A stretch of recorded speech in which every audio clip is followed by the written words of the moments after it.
Jericho, Jericho, Joshua beat the battle of Jericho, and the walls come tumbling down. Joshua beat the Jericho, Jericho, Jericho, Joshua the battle of Jericho, and the walls come tumbling down. Joshua beat the battle of Jericho, Jericho, Jericho, Joshua beat the battle of Jericho, and the walls come a-tumbling down. Joshua beat the battle of Jericho, Jericho, Jericho, Joshua beat the battle of Jericho, and the walls come a-tumbling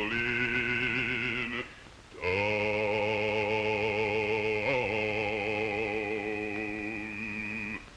Ezekiel saw the wheel way up in the middle of the air. Ezekiel saw the wheel way in the middle of the air. And the little wheel run by faith, big wheel run by the grace of God. His wheel in a wheel way in the middle of the air. Now you never can tell what a hypocrite will do way in the middle of the air. He'll lie about me and he'll lie about you way in the middle of the air.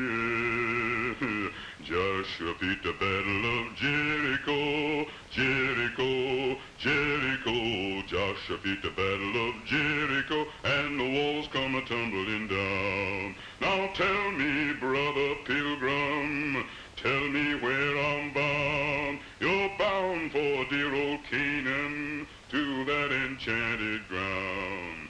Joshua beat the battle of Jericho, Jericho, Jericho. Joshua beat the battle of Jericho, and the walls come a-tumbling down.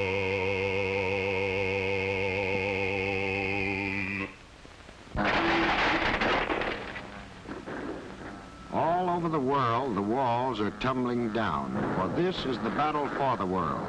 The battle for a world free from want, a world to talk in, where you can say what needs to be said, a world to say your own prayers in, a world free from the fear of tumbling walls.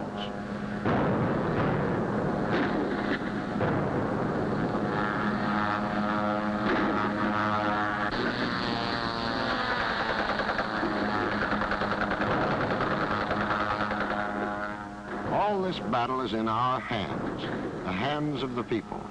The way it comes out is up to us. We know pretty well now that it won't be easy.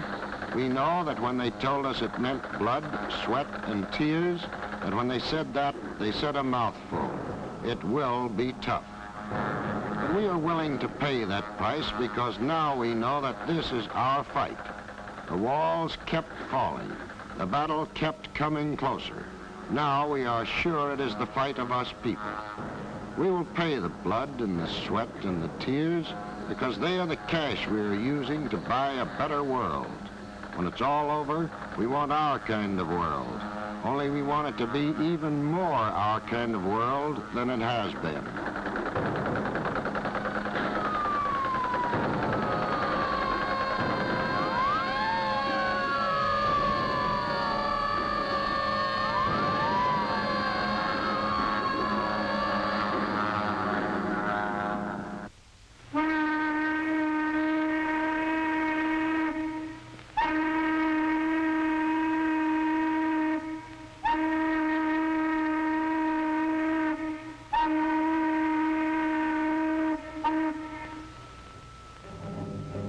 A long time ago, we saw that the bombs were getting closer and closer to our own walls. We began to get ready for whatever was going to happen.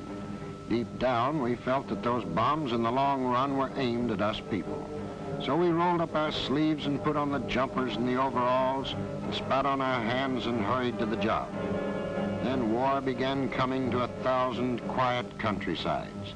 The jobs were there to do, and we lined up to get the chance to do them. Not just for more dough or easier work, but because we knew that there was hard going ahead for the many, many things that we mean when we say the word democracy. We lined up for strange new jobs of war in the countrysides of Missouri and Illinois, of Massachusetts and Virginia and California.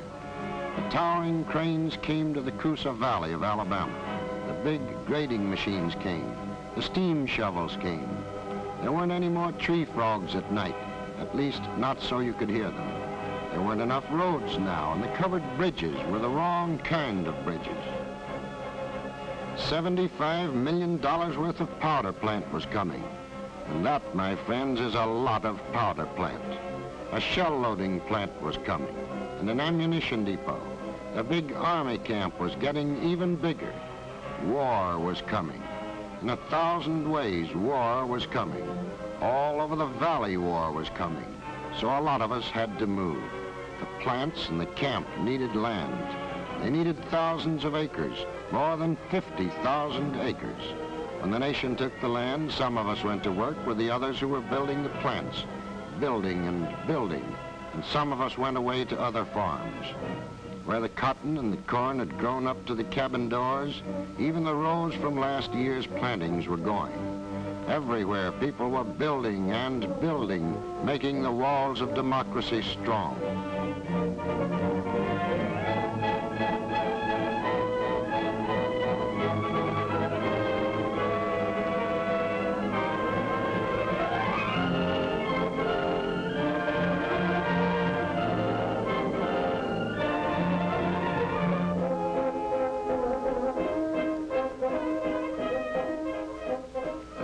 The bombs falling on the other side of the oceans had made us put our machines to work building the kind of world that we wanted. For the old world was dying. Not dying in newspaper headlines anymore, but dying in front of our own eyes. Joshua fit the battle of Jericho, Jericho, Jericho. Joshua fit the battle of Jericho, and the walls come a-tumbling down. Joshua fit the battle of Jericho, Jericho, Jericho. Joshua fit the battle of Jericho, and the walls come a-tumbling down. Up to the walls of Jericho, he marched with a spear in the hand. Go below them ram's horns, Joshua cried, 'cause the battle am in my hand. Then the ram sheep horns begin to blow, trumpet begin to sound. Joshua commanded the children to shout, and the walls come a-tumbling down. Joshua fit the battle of Jericho, Jericho, Jericho. Joshua fit the battle of Jericho, and the walls come a-tumbling down.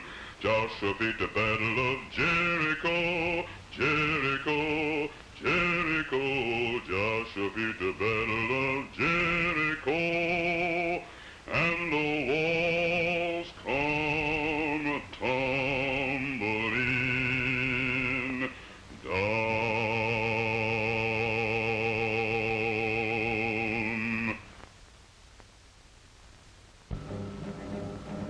The soldiers came to the valley, too.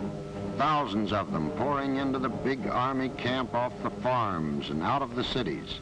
The tanks and the big guns they needed came, too.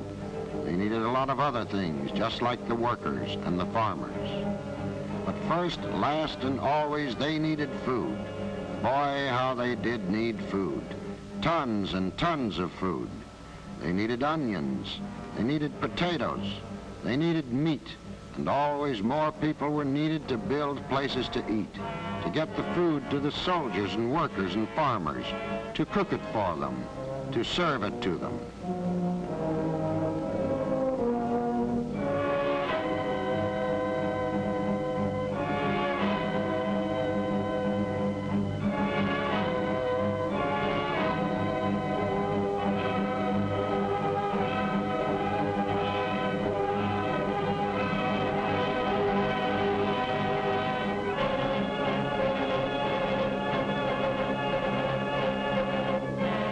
Now the valley was filling up with new kind of workers, too.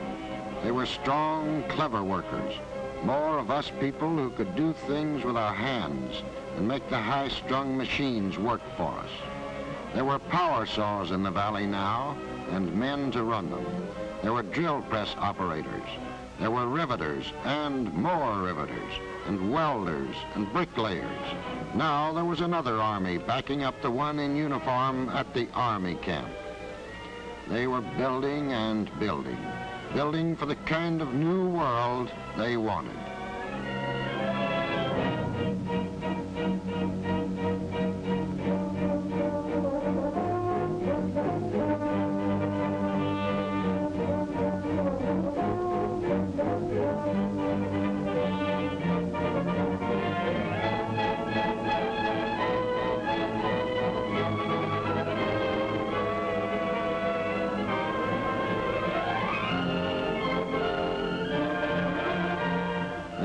Building the walls of democracy up and up, so high that they could never be torn down again anywhere.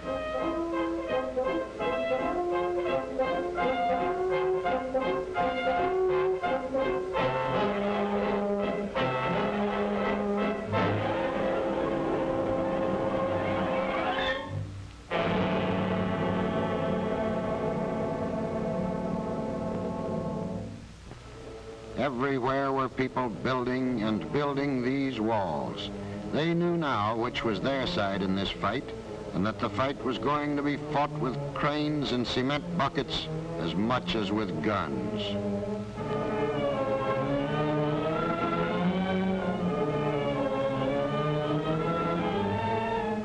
Now the valley was bubbling with people, and they needed places to sleep and work in as well as eat in.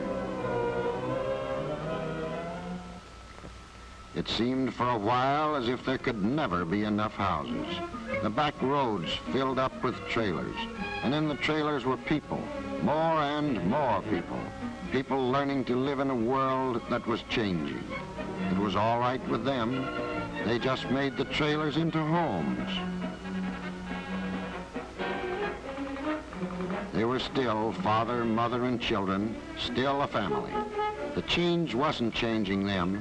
It was the world that was changing, and they were still the solid core of democracy.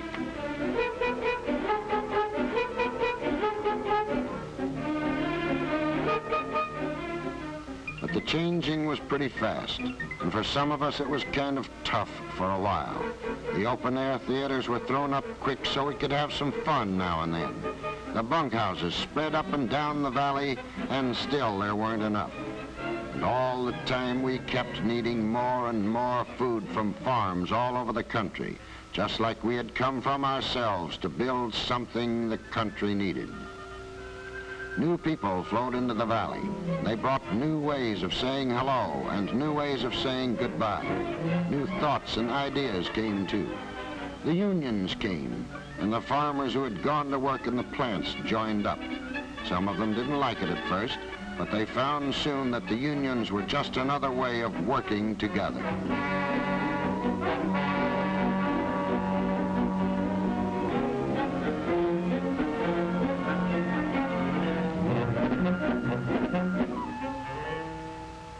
The crowds flowed in and around the little town streets like tides. The tides of battles a long way off, washing on streets where last year the boys played marbles in the dust. The cars swirled in and out in the morning, and again at night, and the parking lots spread out over the little streets and into the farmlands.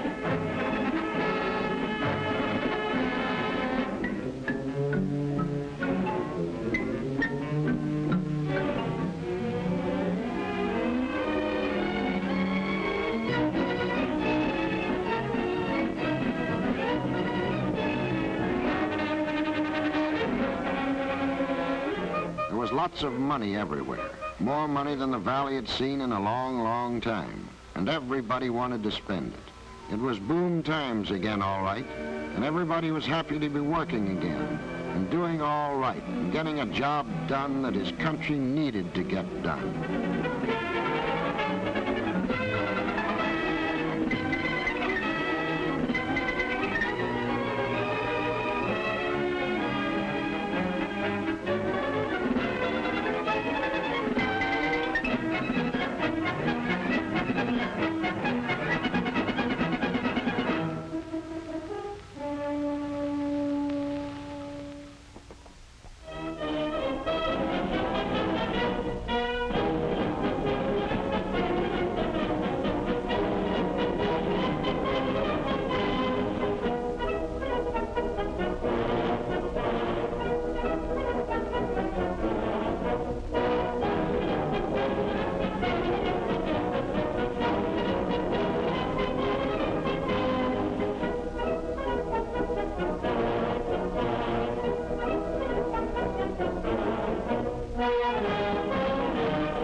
back of the boom times and the money was the memory of 1917. The war came to the valley then, and the boys poured off the valley farms to fight in strange places, just as they were pouring off the farms in Massachusetts, in Illinois, in California.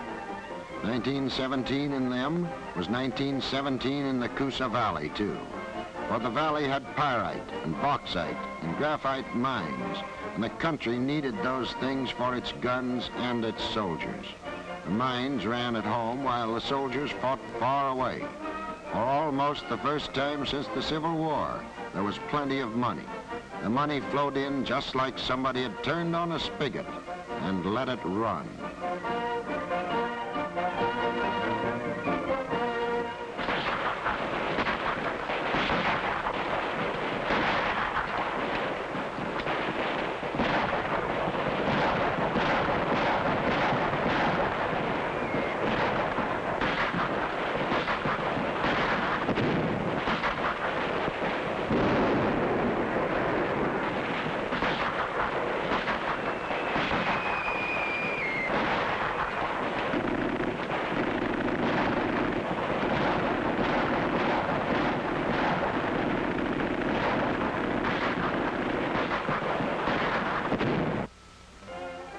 All the time the boys were over there in the mud and dust and smoke, there was plenty of money in the valley. Then the armistice came, and the war was won, and the spigot was turned off. Well, it went on for a while. The big time went on for a while, and the big years that build themselves up afterwards. Up and up till 1929.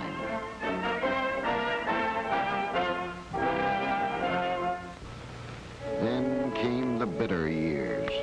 The mines closed in the valley.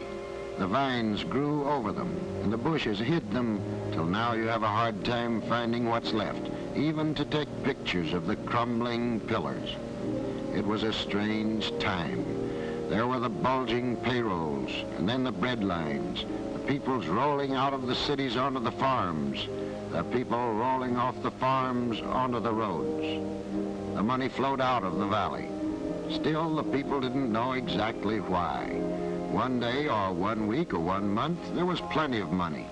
The next day or week or month, it wasn't there anymore. But the people were still there, and the land was still there. It wasn't the first time it had happened, and they knew something to do, the same thing.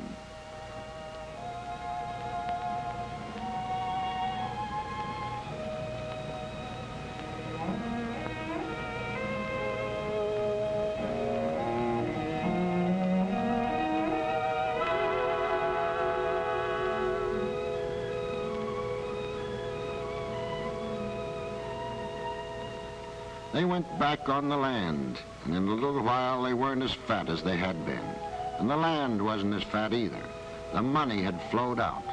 And once again there was cotton to get credit with, and corn to eat, and to feed to the pigs and cows. That was an awful long time ago in a way, but most of us remember. We don't want it to happen again.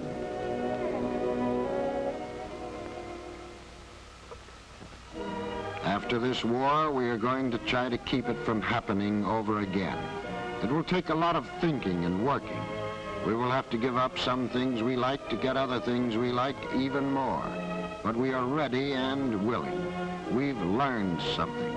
We have learned that a government is just people pulling together in a big team, the way a cooperative dairy farm is people pulling together in a small way.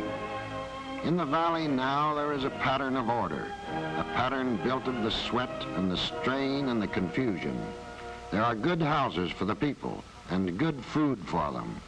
We had seen how democracy was powerful because it meant people working together to build something. That was where the money for the new houses came from, and where the muscles to build them came from. People working together keeps a dairy running, keeps the barns clean, picks good cows, gets the cows milked, cools the milk, and gets it to people to drink.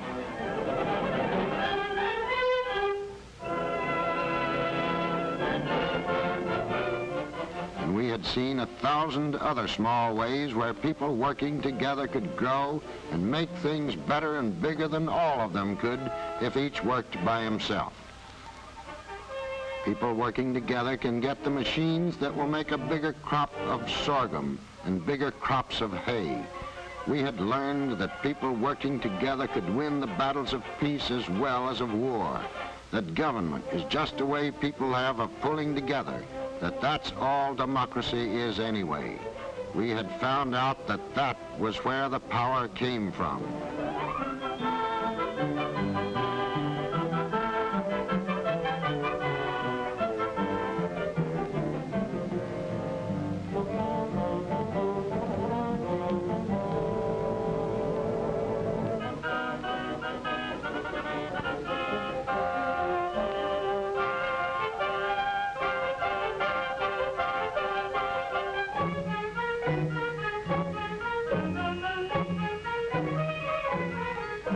We had seen the shiny, silent, massive generators grow out of the hills and streams, and we knew it was because we had pulled together in making them. We knew now that there was nobody who wasn't needed, that from now on, every man's brain and muscle ought to be working for democracy, and that when democracy used all of us for all of us, the power would grow and grow. For that matter, we know that at bottom, that's what the shooting is all about now. We know, too, that it won't just happen, that we've got to fight for a better world and that we've got to plan for it.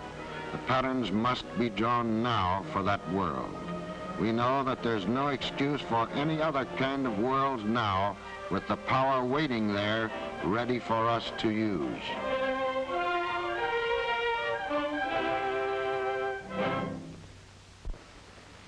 Our own objectives are clear. The objective of smashing the militarism imposed by warlords upon their enslaved peoples. The objective of liberating the subjugated nations. The objective of establishing and securing freedom of speech, freedom of religion, freedom from want, and freedom from fear everywhere in the world.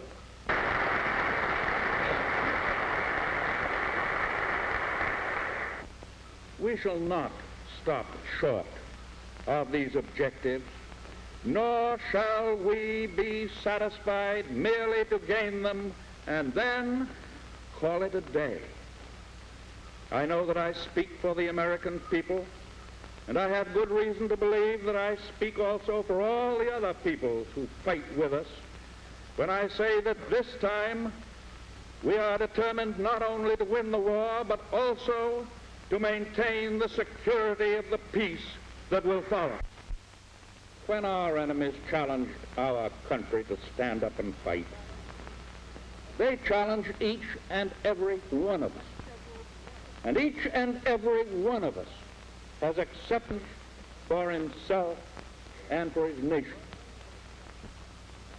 But we of the United Nations are not making all this sacrifice of human effort and human lives to return to the kind of world we had after the last World War. We are fighting today for security, for progress, and for peace, not only for ourselves, but for all men, not only for one generation, but for all generations. We are fighting to cleanse the world of ancient evils, ancient ills.